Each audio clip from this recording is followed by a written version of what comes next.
बच्चों, आज मैं फिर आपका वेलकम कर रहा हूँ आपकी बायो की क्लास में। और आपको पता है हम ऑर्गेनिज्म एंड पॉपुलेशन वाला चैप्टर कर रहे हैं। तो आज मैं आपको 5 मार्क्स वाले क्वेश्चन आंसर स्टार्ट करवा रहा हूँ। और आपको पता है इससे पहले 1 मार्क वाले क्वेश्चन आंसर्स करवाए, 2 to 3 मार्क्स वाले क्वेश्चन आंसर्स करवाए। तो कल जो इम्पोर्टेंट क्वेश्चन लगा मुझे वो था जी, एल्टीट्यूड के सिम्टम्स क्या हैं।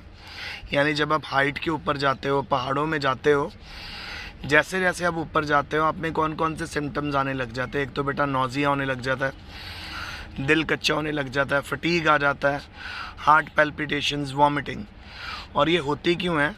क्योंकि जब हम हायर एल्टीट्यूड में जाते हैं एक तो हमें वर्टिगो होता है, चक्कर भी आते हैं, क्योंकि हम सर्कुलर ऑर्डर में ऊपर जा रहे होते हैं। और जैसे जैसे हम हाई एल्टीट्यूड में जाते हैं वहाँ पे ऑक्सीजन भी कम होती है। तो क्योंकि वहाँ पर ऑक्सीजन भी कम होती है, इस करके ये प्रॉब्लम्स आती हैं। तो फिर मैंने आपको एक और इम्पॉर्टेंट बात बताई थी कि कैसे जो पहाड़ों में रहने वाले लोग हैं वो इनसे कॉप अप कर पाते हैं। एक तो बेटा उनके अंदर आरबीसी की प्रोडक्शन ज़्यादा हो जाती है, और जो बाइंडिंग कैपेसिटी है वो कम हो जाती है हीमोग्लोबिन की, और ब्रीदिंग रेट इंक्रीज़ हो जाता है। इन सभी बातों से होता क्या है, इन सभी बातों से जो वहाँ पे सर्वाइवल है वो इजी हो जाता है। सो चलिए आज का लेक्चर में आज पहला जो हमारा बड़ा क्वेश्चन है वो है जी, इकोलॉजिकल लेवल ऑर्गेनाइजेशन के एक्सप्लेन कीजिए, डिस्कस कीजिए। सो जी टोटल हमारे पास 7 इकोलॉजिकल लेवल्स हैं। तो इन 7 इकोलॉजिकल लेवल में जो सबसे पहला है वो है बेटा ऑर्गेनिज्म। तो ऑर्गेनिज्म जो है ये बेसिक यूनिट है इकोलॉजी का, और आपको मैंने पहले बहुत बारी बता चुका हूँ इकोलॉजी की definition. Interaction between species and the environment is known as ecology. तो जो हमारा बेसिक यूनिट होता है स्टडी का वो हमारा इकोलॉजी का, उस इकोलॉजी का जो बेसिक यूनिट है वो है ऑर्गेनिज्म। ये एक लिविंग एंटिटी होती है जो all type of life processes carry out करती है अपनी बॉडी के अंदर, ठीक है। जो इंडिविजुअल होता है वो एक या एक से ज़्यादा सेल का बना होता है, और इसकी कैपेबिलिटी होती है कि अपने आप को ये सेल्फ रिपेयर कर सकता है, ठीक कर सकता है, सेल्फ रेगुलेट कर सकता है, और ये कंटिन्यूसली मटेरियल्स का एक्सचेंज करता है और इन्फॉर्मेशन का विद इन इट्स एनवायरनमेंट, ठीक है। और हेरिडिटरी कैरेक्टर्स भी उसके ट्रांसफ़र होते हैं इस प्रोसेस के अंदर। और जो इंडिविजुअल का जो कॉन्स्टिट्यूएंट्स हैं इंडिपेंडेंटली ये सर्वाइव नहीं कर सकता, इसको हमेशा ऑर्गेनाइजेशन में रहना पड़ता है, ग्रुप में रहना पड़ता है, तभी इसका सर्वाइवल पॉसिबल है। फिर सेकंड है वो है जी बायोलॉजिकल कम्युनिटी। क्या है बायोलॉजिकल कम्युनिटी? मैंने आपको कम्युनिटी और पॉपुलेशन के बीच में डिफरेंस अभी कल ही बताया था। जब एक पर्टिकुलर स्पीशीज़ के इंडिविजुअल्स को हम काउंट करते हैं उसको पॉपुलेशन बोलते हैं, और जब अलग अलग स्पीशीज़ के इंडिविजुअल्स को हम काउंट करें इन अ हैबिटेट उसको हम बोलते हैं कम्युनिटी।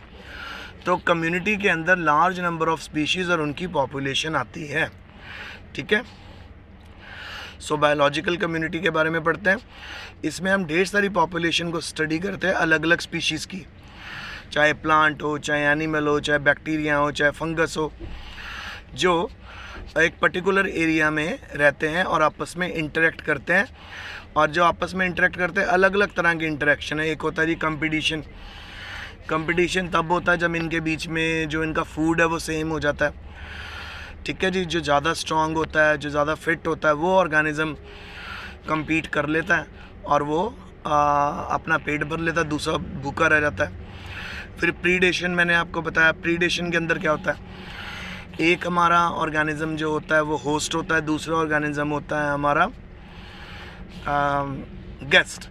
और गेस्ट जो होता है बेटा वो सारा अपना फूड और सभी कंपोनेंट अपने होस्ट से रिसीव करता है। गेस्ट को नुकसान, होस्ट को नुकसान ही नुकसान है, गेस्ट को फ़ायदा ही फ़ायदा है, इसलिए इसको प्रीडेशन बोलते हैं।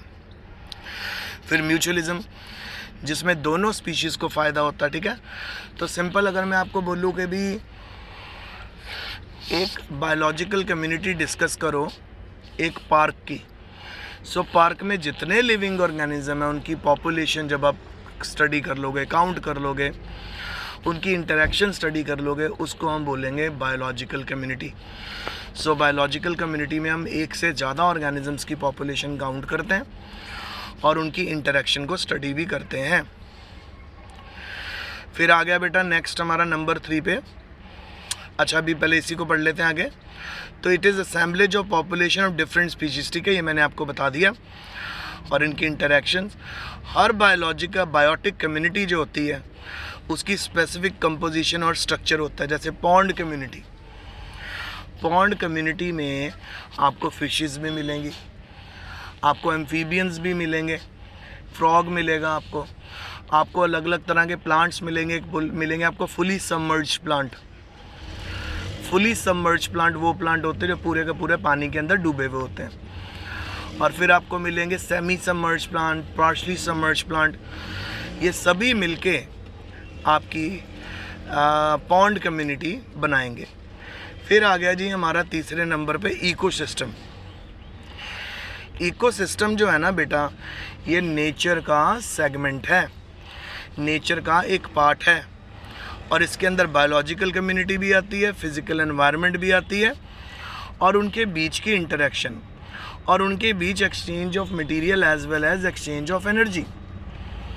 ओके जी। तो इकोसिस्टम क्या हुआ?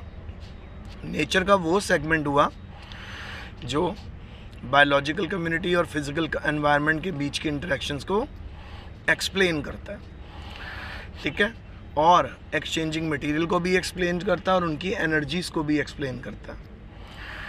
तो ये हमारे 3 पॉइंट आइए नेक्स्ट पॉइंट पे चलें।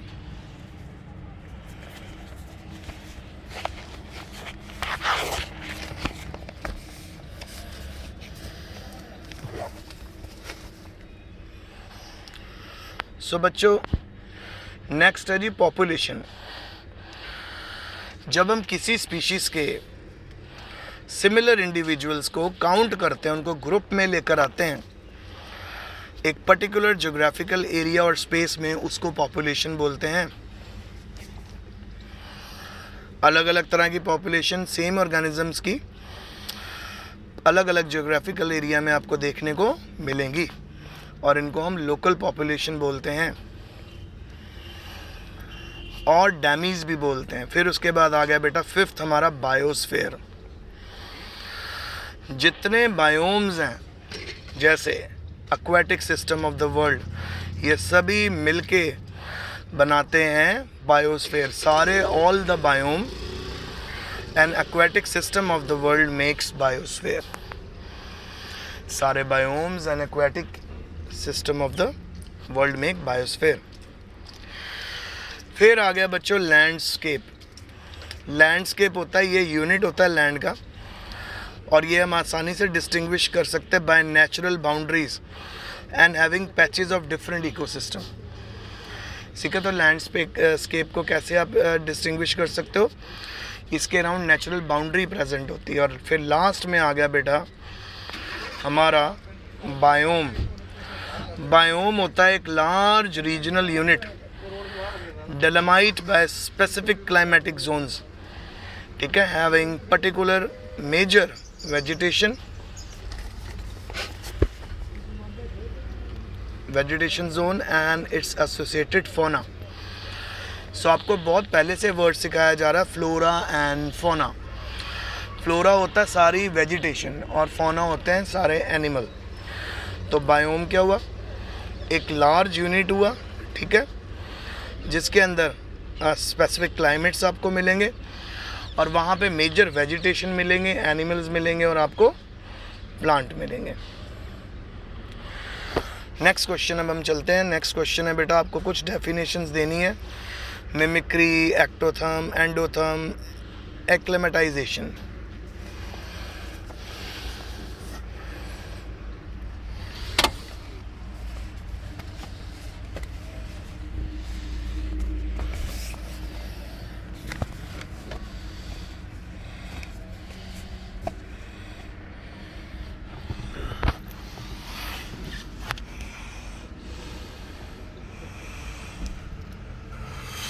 सो बच्चों, सबसे पहले मैं बात करूँगा आपके साथ मिमिक्री के बारे में। आपको मैंने मिमिक्री और कॉम्यूफ्लाज के बीच में डिफरेंस बताया था। देखो जी, कॉम्यूफ्लाज होता है जिसके अंदर जो ऑर्गेनिज्म होता है वो किसी आसपास के एनवायरनमेंट को रिजेंबल करता है। फॉर एग्जांपल, अगर हमारे पास अपना ये है कैमिलियन है, तो कैमिलियन अगर ग्रीन लीफ के ऊपर बैठा होगा, ठीक है, सो ग्रीन लीफ के ऊपर बैठा होगा तो इसकी बॉडी ग्रीन कलर की हो जाएगी। अगर ये किसी ब्राउन लीफ के ऊपर बैठा होगा तो इसकी बॉडी ब्राउन कलर की हो जाएगी। तो ये होता है कैमोफ्लेज। मिमिक्री होती है जब एक स्पीशीज़ किसी दूसरी स्पीशीज़ की तरह रिजेंबल करने लग जाए और अपने आप को बचा ले, ठीक है। It is resemblance of one species with another in order to obtain advantage, specially अपने आप को प्रीडेशन से बचाने के लिए। अच्छा, वो स्पीशीज़ इमीडिएट, इसको बोलते हैं model, while the animal which imitates it is called mimicry of the two type.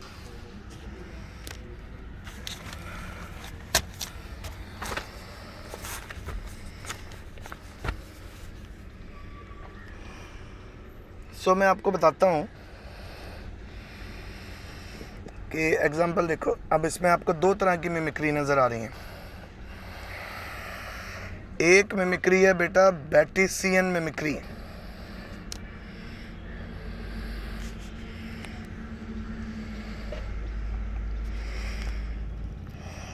बैटिसियन mimicry क्या होती है? तो देखो बेटा, इसमें जो मिमिक होता है वो डिफेंसलेस होता है, पर वो अपने रिजेंबल करता है टू अ डेंजरस और unpalatable model, so that the predator usually does not prey upon it.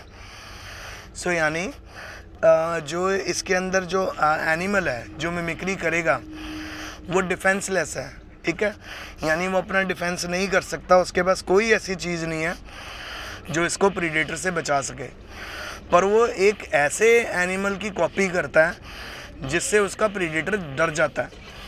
तो ये होती है हमारी बेटा बैटिसियन मिमिक्री। तो मैं आपको बड़ा आसान बताता हूँ कि एक फ़िश होती है जिसकी पोर्क्यूपाइन फ़िश, उसकी पूरी बॉडी के ऊपर कांटे होते हैं, पर ये छोटी होती है साइज़ में। तो जैसे ही इसके ऊपर कोई दूसरी फ़िश अटैक के लिए आती है, ये अपने अंदर हवा भर लेती है और एकदम बॉल जैसी बन जाती है, मैंने पहले भी बताया। तो इसने देखा एक दूसरे एनिमल की कॉपी की, और इसकी जब इसने कॉपी की तो वो प्रीडेटर डर के वहाँ से चला गया। तो ये एग्जांपल है बैटिसियन मिमिक्री की। इसी तरह वाइस रॉय बटरफ्लाई होती है जो कॉपी करती है अनपैलेटेबल टॉक्सिक मोनार्च बटरफ्लाई अपने आप को बचाने के लिए। फिर एक आ जाती है बेटा मुलेरियन मिमिक्री। ये दो एनिमल्स की रिजेंबलेंस है, स्पेशली इंसेक्ट्स, बोथ अनपैलेटेबल और फरोशियस टू देयर म्यूचुअल बेनिफिट, ठीक है, मोनार्च बटरफ्लाई और क्वीन बटरफ्लाई। तो सिंपल इसमें ये है कि दो एनिमल होते हैं, वो उनके प्रीडेटर्स अलग अलग हैं, पर वो क्या करते हैं, एक दूसरे को कॉपी करते रहते हैं और प्रीडेटर से बच जाते हैं। फिर बेटा एक्टोथर्म तो मैंने आपको बताया था। प्लांट्स और लार्ज नंबर ऑफ एनिमल्स जो होते हैं वो एक्टोथर्मिक होती है, उनका जो बॉडी टेम्परेचर होता है वो एनवायरनमेंट के टेम्परेचर के साथ वेरी करता है। इस तरह के एक्टोथर्मल एनिमल को हम पोइकिलोथर्मिक एनिमल्स और कोल्ड ब्लडेड एनिमल्स भी बोलते हैं। सो वो एनिमल्स जिनका बॉडी टेम्परेचर एनवायरनमेंट के टेम्परेचर के साथ वेरी करे। फिर है बेटा एंडोथर्म्स। जो बर्ड्स और मैमल्स होते हैं वो एंडोथर्म होते हैं। They keep their body temperature, अपनी बॉडी का टेम्परेचर कांस्टेंट रखते हैं despite change in environmental temperature. अब मेरी बात सुनो, आप अपनी बॉडी का टेम्परेचर देखो 98.7 प्रॉपर 98 नॉर्मल टेम्परेचर होता है। अब चाहे आप सर्दियों में हो चाहे आप गर्मियों में हो, आपके बॉडी का टेम्परेचर कांस्टेंट रहता है, इस करके इसको एंडोथर्म्स बोलते हैं। एक्टोथर्म्स में ऐसा नहीं होता। एक्टोथर्म एनवायरनमेंट के साथ अपना बॉडी का टेम्परेचर चेंज करते हैं। सो एक्टोथर्म में प्लांट्स आ जाते हैं और बहुत सारे एनिमल्स आ जाते हैं, बट जितनी बर्ड्स और मैमल्स हैं हम सभी एंडोथर्मिक हैं, क्योंकि एनवायरनमेंट में अगर टेम्परेचर चेंज होगा तब भी हमारी बॉडी के अंदर टेम्परेचर कांस्टेंट रहता है, एक पर्टिकुलर वैल्यू पे रहता है। फिर आ गया बेटा acclimatization. It is the gradual physiological adjustment to slowly changing environmental condition. So acclimatization का तो जब धीरे धीरे धीरे कोई एनिमल या कोई प्लांट अपने आप को चेंज करना शुरू कर दे एनवायरनमेंट के चेंजिंग एनवायरनमेंट के साथ। जैसे आजकल आप कभी भी देख लो, आजकल क्या एनी टाइम आप ज़ीरोफिटिक प्लांट्स को देखिए, उनके जो लीव्स होंगे थिक होंगे, उनकी क्यूटिकल थिक होएगी, उनकी बॉडी के ऊपर थॉर्न्स आपको देखने को मिलेंगे। सो थॉर्न्स वगैरह होने के कारण क्या होता है, उनमें एक्स्ट्रा ट्रांसपिरेशन नहीं होती, लॉस ऑफ वाटर नहीं होता। सो एक्स्ट्रा ट्रांसपिरेशन नहीं होएगी तो पानी को सेव करके रख सकेंगे, क्योंकि पता आपको ज़ीरोफिटिक एरिया में तो पानी की कमी बहुत है। तो ये चेंजेस एकदम से नहीं आ गए वहाँ पे प्लांट्स में, इट टुक टाइम। ये जो ग्रेजुअल चेंजेस आए हैं विद चेंजिंग एनवायरनमेंट, इसको एक्लीमेटाइजेशन बोलते हैं। तो बच्चों, आज का मेरा लेक्चर बायो का यही था। आई होप आपको समझ आ गया होगा। इसको अच्छे से इन क्वेश्चन आंसर्स को कॉपी में लिख लेना। Stay safe, best of luck.